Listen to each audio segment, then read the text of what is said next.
The shovel blade was a cold, sharp sound in the silence of the valley. It bit into the dark soil, turned it, and tossed it onto a growing mound beside the excavated square. Each movement was deliberate, a rhythm Elias had settled into weeks ago. Down, lift, turn, release. The sun was a pale wafer in the autumn sky, offering little warmth against the wind that swept down from the northern ridges, carrying the scent of pine and the promise of an early snow. His dog, a great quiet animal named Barrow, with eyes the color of amber, lay with his nose on his paws at the edge of the pit, watching. He did not whine or bark, but simply observed, a steadfast witness to the solitary labor. Elias was digging 3 feet below the frost line, not for a root cellar, as the few who passed on the distant track assumed, but for the floor of his home. He paused, leaning on the worn handle of the shovel, his breath pluming in the air. He ran a gloved hand over his face, feeling the grit of the earth. His father's journals lay open on a flat rock nearby, the leather cover dark with age, the pages weighted against the wind with a smooth river stone. The ink was faded, the handwriting a precise, elegant script that spoke of a patient mind. "The earth is a great lung," his father had written. "It breathes slowly. In winter it exhales a deep, stored warmth. In summer, a profound cool. A man who builds on top of the earth is a fool. A wise man invites the earth inside." "That's the craziest thing I've ever seen." The voice made Elias look up. Mr. Hemlock stood at the property line, his hands shoved deep into the pockets of his worn wool coat, his face a road map of wrinkles carved by 70 winters in this valley. He had farmed the adjacent plot since before Elias was born, and his opinions were as deeply rooted and unmovable as the ancient oaks on his land. "Building a house, Mr. Hemlock," Elias said, his voice quiet. "Looks more like you're digging your own grave, boy," Hemlock grunted, spitting a stream of tobacco juice near his boot. "What in God's name for? A foundation needs to be stone, level with the ground, to get your floorboards up off the damp. Everyone knows that." "This is the floor," Elias said, gesturing to the packed earth at his feet. Hemlock stared, his jaw working silently for a moment. He squinted, as if trying to see the logic that simply wasn't there. "A dirt floor? In Blackwood Valley? Are you touched in the head? The damp will creep into your bones. The cold will come right up through the ground and freeze you solid in your sleep. You'll be living in a mud pit by spring." He shook his head, a look of pity mixing with his scorn. "Your father was a smart man, an educated man, but he had some strange ideas. Looks like he passed the strangest ones on to you." Elias offered no argument. He had learned long ago that words were wind against a mind like Hemlock's. Proof was stone. He simply nodded. "I have a plan." "A plan for pneumonia is what you have," Hemlock muttered, turning away. "Wait until winter. The ground here freezes 3 feet deep. You'll see." He walked off, his shoulders hunched against the wind, a silhouette of stubborn, conventional wisdom. Elias watched him go, then turned back to his work. Barrow lifted his head, let out a soft huff, and rested his chin back on his paws. The shovel scraped against a stone, the sound echoing in the vast quiet. Down, lift, turn, release. The work was the only answer he had. He had his father's words, the weight of the journals, and the strength in his own back. It would have to be enough. He worked until the light failed, until his muscles burned with a clean fire, and the pit was a perfect, deep rectangle cut into the heart of the land. This was his home. The raising of the walls was a slow, solitary ballet of leverage and patience. He felled the trees himself, lodgepole pines, straight and true, their scent sharp and clean on the autumn air. The axe felt like an extension of his arm, its rhythmic thump, thump, thump, a conversation with the forest. He and Barrow would drag the logs from the woods, the dog leaning into a makeshift harness, pulling with a steady, uncomplaining strength that matched his own. He spent a week peeling the bark, the draw knife whispering over the pale wood, revealing the grain beneath. Then came the notching, the most precise work of all. Each saddle notch had to fit its mate perfectly, a seamless joint that would shed water and block the wind. His hands, already calloused, began to split and bleed. At night, by the light of a lantern in his temporary lean-to, he would clean the cuts and rub them with pine tar and tallow, his father's remedy for such wounds. The sting was a sharp reminder of the cost of every inch of progress. One afternoon, as he was wrestling a heavy ridgepole into place with a system of ropes and cant hooks, a horseman stopped on the track. It was Silas Croft, the man who owned the lumber mill and half the valley besides. He sat astride a fine black mare, his clothes clean, his posture radiating an easy authority. He watched for a long moment, his gaze taking in the half-built cabin, the piles of peeled logs, and the strange, sunken floor. "That's a lot of work for one man, Thorne," Croft called out, his voice smooth. He never used Elias's first name. "It's steady work," Elias replied, not pausing in his effort to secure a rope. "Hemlock tells me you're building a mud hovel. No floorboards. Is that true?" There was a note of condescending curiosity in his voice. "The floor is earth," Elias said, cinching the rope tight. "Packed clay and sand." Croft chuckled, a dry, humorless sound.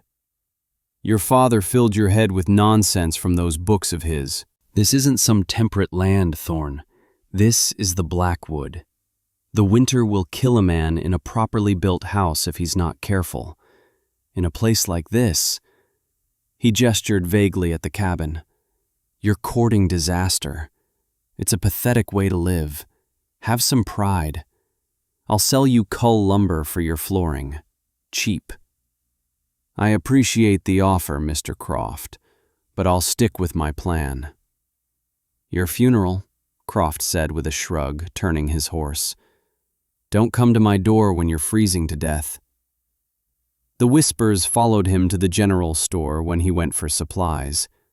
He needed more linseed oil, a small cast-iron stove vent, and a box of nails. The store was the valley's nerve center, a place of warmth and gossip. As he stood at the counter, he could feel the eyes on him, hear the murmurs. "Dirt floor, can you imagine? Poor boy's lost his mind since his folks passed."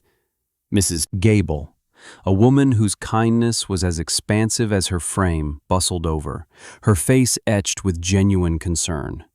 She pressed a loaf of still warm bread into his hands.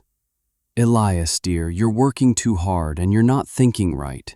You can't live like that. The dampness will get into your lungs. You need a proper wooden floor, up off the cold ground. We're all worried about you." "Thank you for the bread, Mrs. Gable," he said, his voice low. "It'll work. You'll see." Only Anya, the storekeeper's daughter, was quiet. She measured out his nails, her movements efficient, her expression unreadable.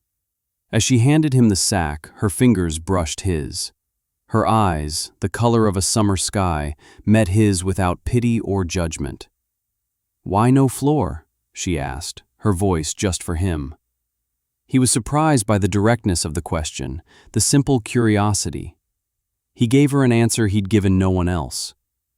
"My father wrote that the ground below the frost line holds a steady temperature, about 55 degrees. He believed if you build right, the house can draw on that. The earth warms you in winter and cools you in summer." She didn't laugh. She tilted her head, considering it.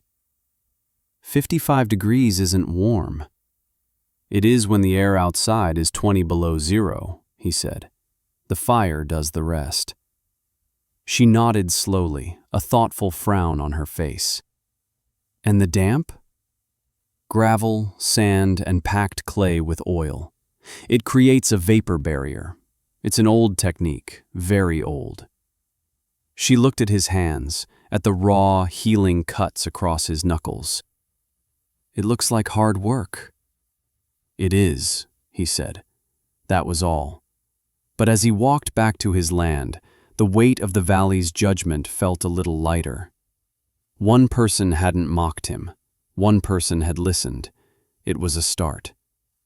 The floor itself was the final, most crucial stage before the first snows.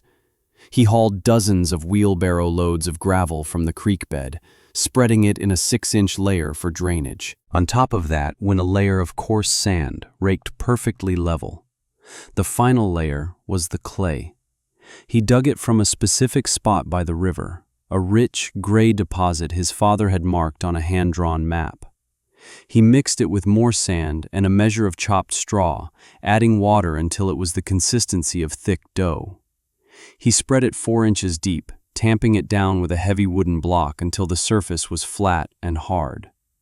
He did this in sections, a grueling, repetitive process that strained his back and shoulders. After each section was tamped, he applied a coat of boiled linseed oil, which soaked into the clay, darkening it and creating a seal. The process took 2 weeks. When he was done, the floor was a smooth, dark expanse, cool to the touch, but with a strange, resonant solidity that wood could never have. It felt ancient. He built the fireplace last, a massive structure of river stone that dominated one wall of the single-room cabin. This, too, was from the journals. It was a Rumford design, with a tall, shallow firebox and angled sides designed to throw maximum heat into the room rather than up the chimney. The stone he used was dense, chosen for its ability to absorb and hold warmth. The hearth was raised, and the stone of the chimney ran down to connect directly with the stone foundation, a thermal bridge to carry the fire's heat deep into the earth beneath the cabin. By the first week of November, it was done. The cabin was small, just one room, but it was solid. The log walls were chinked tightly with moss and clay. The roof was sound. A single glass window, a small luxury, faced south to catch the winter sun. And the floor was a dark, seamless plain of oiled earth. He built a fire in the new hearth, and the cabin filled with the scent of burning oak and the faint, earthy smell of the floor. Barrow, who had watched every log and every stone be set in place, walked to the center of the room, circled 3 times, and lay down with a contented sigh, his head toward the fire. Elias sat in the one chair he had made, watching the flames. Outside, the first snowflakes of the year began to drift down, silent and white. The valley held its breath, waiting for winter. The whispers had not stopped. "Wait until the first freeze," they said. "Wait until the real cold comes." Elias looked at his floor, felt the steady, even temperature of the air, and listened to the crackle of the fire. He was ready. Winter did not arrive gently that year. It came like a fist. The early snows were a soft deception, a white blanket that hid the hard, frozen ground beneath. The real cold descended in mid-December, a mass of Arctic air that the old-timers called a blue norther. It wasn't a blizzard, not at first. It was a quiet, predatory cold that settled over the valley, still and absolute. The temperature dropped 10 degrees in an hour, then 20, then 30. By nightfall, it was 10 degrees below zero, and the wind began to howl, picking up the loose snow and driving it into stinging, horizontal sheets. The world shrank to the inside of a shrieking white fury. In his cabin, Elias kept the fire fed with seasoned oak. The flames danced in the stone hearth, their light painting flickering shadows on the log walls. The great mass of the fireplace radiated a deep, penetrating warmth that filled the small space. He had a thermometer hanging on the wall away from the fire. It read 68 degrees. Barrow slept soundly on the floor, his flank rising and falling in a steady rhythm. Elias walked over to the door and placed his bare hand on the earthen floor. It was not warm like the hearthstone, but it was not cold. It felt neutral, a cool solidity that did not steal heat from his skin. He could feel a faint, almost imperceptible vibration from the earth itself, a deep hum of planetary stability. He went to the window, wiping the condensation from the small pane. He could see nothing but a churning vortex of white. The wind shrieked around the corners of the cabin, but the chinking held. The little house felt like a boulder in a storm-tossed river, immovable and secure. He was not just surviving the storm, he was comfortable. In the Hemlock farmhouse, a quarter-mile away, misery had set in. Despite having 2 large stoves roaring, the cold was winning. The wooden floorboards, set on stone piers a foot above the ground, were like sheets of ice. The wind knifed through every crack and seam, and the air that pooled on the floor was frigid. Martha Hemlock sat huddled in a nest of quilts by the kitchen stove, her teeth chattering uncontrollably. Her husband, his face grim, stuffed more wood into the firebox. The fire roared, but most of the heat went straight up the chimney, and the cold air it drew in through the floorboards canceled out the rest. "I can't get warm, James," Martha whispered, her voice thin. "My feet feel like blocks of wood." Hemlock looked at the floor, at the frost that was beginning to creep in from the edges of the room. He thought of the boy, Elias Thorne, and his ridiculous dirt floor. He had laughed at him, called him a fool. He felt a grim certainty that the boy was likely already dead, frozen solid in his mud hovel. The thought brought him no satisfaction, only a deeper chill. At the Croft mansion, the largest house in the valley, things were no better. The elegant hardwood floors were painfully cold. 2 of the upstairs pipes had already burst, encasing a bedroom in a surreal sculpture of ice. Servants ran back and forth, feeding the mansion's 4 fireplaces, their efforts a losing battle against the invasive cold. Silas Croft stood in his study, a glass of brandy in his hand, and felt the cold seeping up through the soles of his expensive leather boots. He cursed the builders, the weather, and his own bad luck. He, too, thought of Thorne, the stubborn fool. It served the boy right for ignoring his generous offer. The storm raged for 2 days. On the 3rd morning, the wind died, leaving behind a world transformed. The valley was buried under 4 feet of snow, and the temperature had fallen to 25 degrees below zero. A profound, crystalline silence settled over the landscape. It was the kind of cold that killed.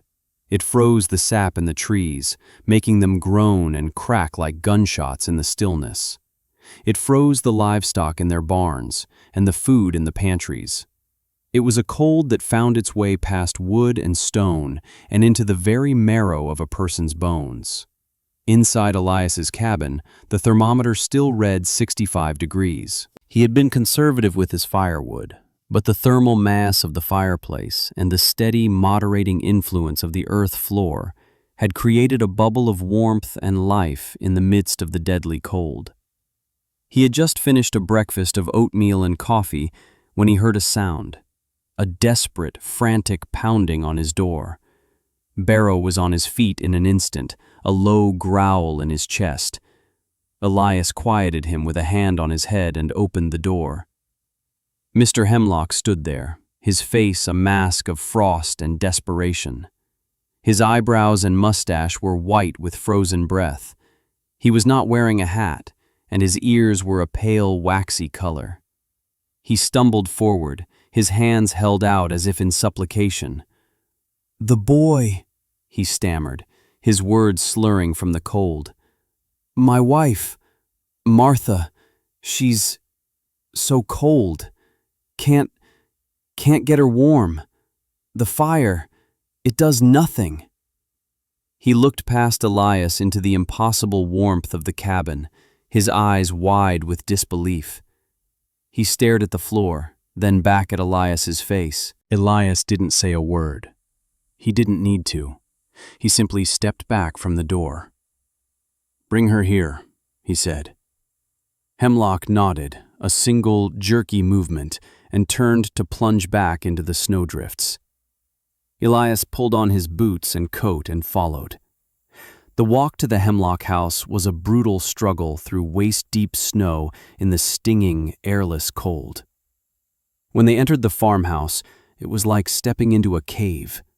The air was frigid, thick with the smell of wood smoke, but holding no heat. Martha Hemlock was still in her chair, wrapped in every blanket they owned, shivering so violently the chair rattled on the icy floor. Elias and Hemlock half carried her back to the cabin. The moment they crossed the threshold, the change was palpable. The shivering began to subside, her breathing grew less ragged.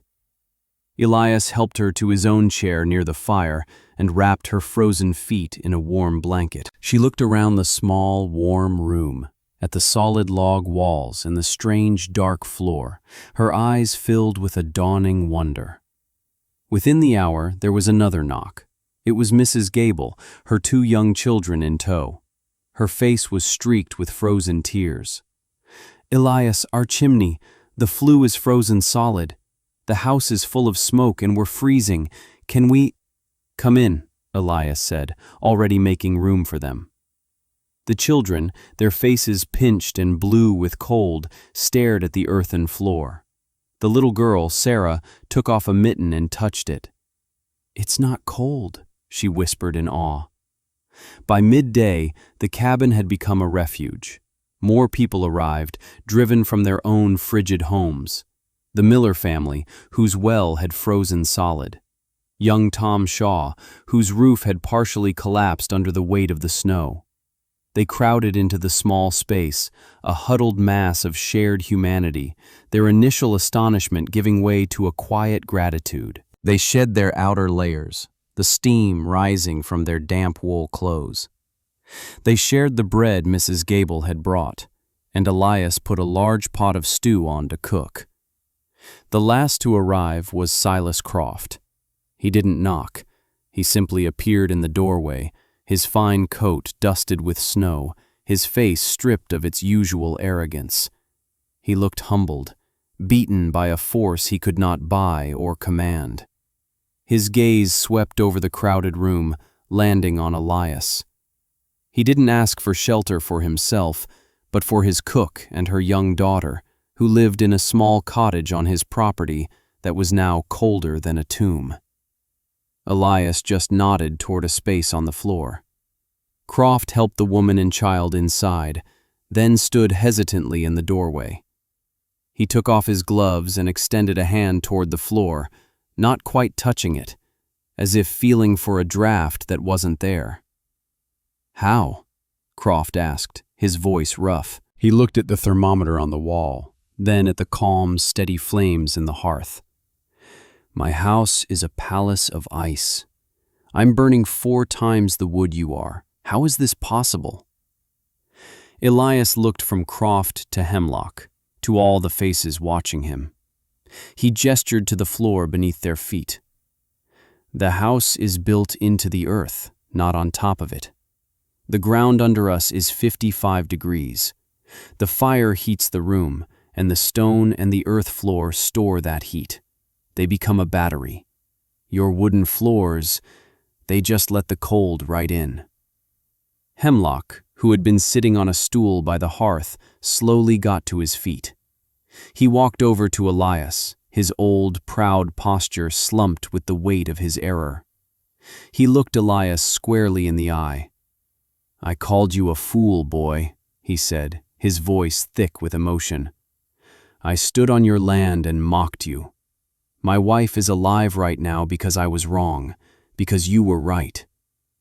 He stuck out a chapped, weathered hand. "I was the fool. I'm sorry." Elias took his hand and shook it. It was all the acknowledgement he needed. The cabin remained a sanctuary for 2 more days until the great cold finally broke. When the sun reappeared, its light seemed fragile, but the temperature began a slow climb back towards zero. As the families prepared to return to their own damaged homes, there was a new respect in their eyes. They looked at the simple cabin not as a hovel, but as a miracle of design. They looked at Elias Thorne not as the crazy boy, but as the man who had saved them. They left with promises of help, with offers of food and lumber to repair any damage. Silas Croft, before he departed, pressed a heavy purse of coins into Elias's hand. "For the supplies you shared," he said, "and for the lesson." Elias tried to refuse, but Croft was insistent. "Buy more windows," he said. "Let some more light in." In the weeks that followed the Great Freeze, a change took root in Blackwood Valley. The event became a defining story, a local legend told and retold. And at the center of the legend was Elias and his father's knowledge. Men began to visit his cabin, not to mock, but to learn. They came with notebooks and questions. Mr. Hemlock was the first, his notebook filled with meticulous, if clumsy, drawings. "Show me again about the clay," he'd say, pointing to Elias's floor. "What kind of sand did you use?" Elias never lectured. He showed them. He took them to the clay deposit by the river. He let them handle the pages of his father's journals, to see the careful diagrams of the fireplace, the notes on thermal mass and frost lines. He walked them through the process, step by step. He spoke of the earth not as dead dirt, but as a living system to be partnered with. Silas Croft, true to his word, became an unlikely champion of the new method. He put his mill workers to the task of designing and producing a better, more efficient fire brick based on the Rumford principles in the journals. He offered loans at no interest to any family who wanted to rebuild or retrofit their home with a proper thermal foundation and floor. The Elias floor, as it came to be known, became the standard, not the exception. The following summer, the valley was filled with the sounds of digging, the air with a spirit of communal rebuilding. The houses that rose were different. They sat lower to the ground, their foundations deeper, their fireplaces more massive. They were built for permanence, for resilience. They were built to work with the world, not against it. Anya began visiting regularly, at first under the pretense of delivering goods from the store, then simply for the company. She would bring him books, and they would sit by the fire, talking quietly while Barrow snored on the floor. She had a quick, inquisitive mind that delighted in the principles his father had laid out. She saw the elegance in the design, the poetry in its physics. She never saw a pathetic dirt floor. She saw a foundation connected to the heart of the world. Her presence filled the small cabin with a light and warmth that had nothing to do with the fire. One spring evening, as they sat on the step watching the sun set behind the ridges, she turned to him.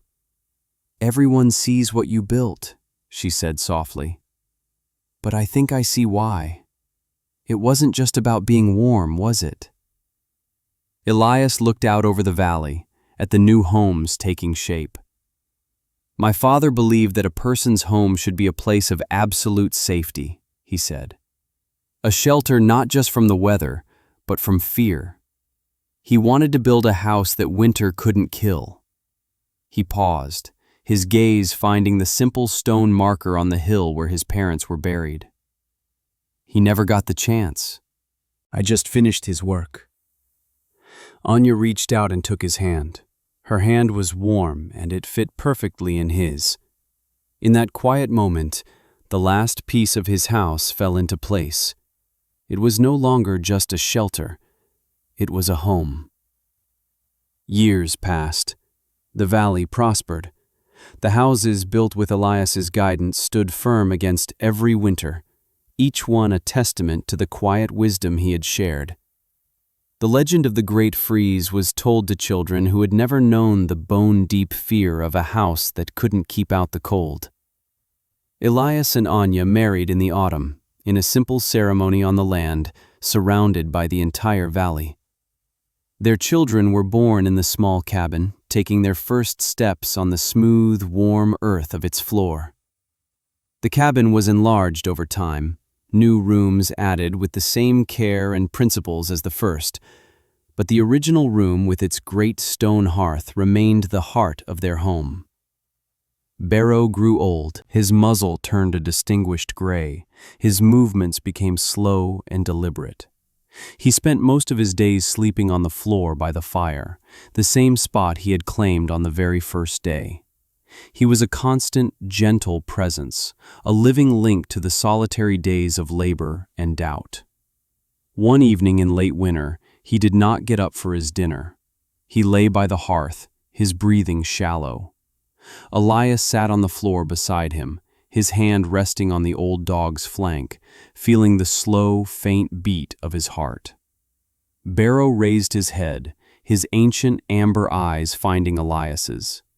He managed a weak thump of his tail against the floor and licked Elias's hand one last time before laying his head back down with a soft sigh. He died peacefully in his sleep, in the warm and steady house he had helped to build. Elias carried him up the hill the next morning and buried him beneath the old oak tree, not far from his parents. He carved a simple stone, Barrow, a loyal witness. More years turned. Elias's hair turned from brown to silver. His children grew and had children of their own. He became the valley's elder, a quiet man sought out for his knowledge not only of building, but of the land, the seasons, the way of things. He taught his grandchildren how to read the clouds, how to find the best clay, how to notch a log so it would hold for 100 years. The leather-bound journals, their pages now soft as cloth, were his most treasured possession, and he passed their knowledge on freely to anyone who would listen. He outlived Hemlock, and even Silas Croft, who in his later years became one of Elias's closest friends. They would often sit by the fire in the cabin, two old men talking about the world they had remade. When his own time came, it was as peaceful as Barrow's. He died in his own bed, in the house born of his hands and his father's mind, with Anya holding his hand. The entire valley mourned him. They buried him on the hill beside his parents and his faithful dog, under the sprawling branches of the oak tree. The community did not let his memory fade. They preserved the original cabin, maintaining it as a landmark, a schoolhouse for new generations. They affixed a simple bronze plaque to the door. It read, "The Home of Elias Thorne." He listened to the earth and shared its wisdom. With patience and persistence, he built a shelter from the cold, and in doing so, warmed us all. His legacy is in the foundations of our homes and the quiet strength of our community. Decades later, long after the names on the hill were weathered and softened by time, a young couple stood on a newly cleared plot of land on the far side of the valley. The snows of winter were melting, and the air was rich with the smell of damp earth and new beginnings. The man was explaining to his partner why the square he had staked out was so deep, the foundation pit already reaching his chest. "It seems like so much extra work," she said, watching him. He paused, leaning on his shovel, and looked at her, his expression serious but kind. "It's the most important work," he said. "It's the old way, the Thorne way. You don't fight the winter. You make friends with the ground beneath it." He stamped his boot on the dark soil at the bottom of the pit. "Down here, the earth is always alive. The earth keeps its own heat." He picked up his shovel and began to dig again, the blade making a clean, sharp sound in the quiet air.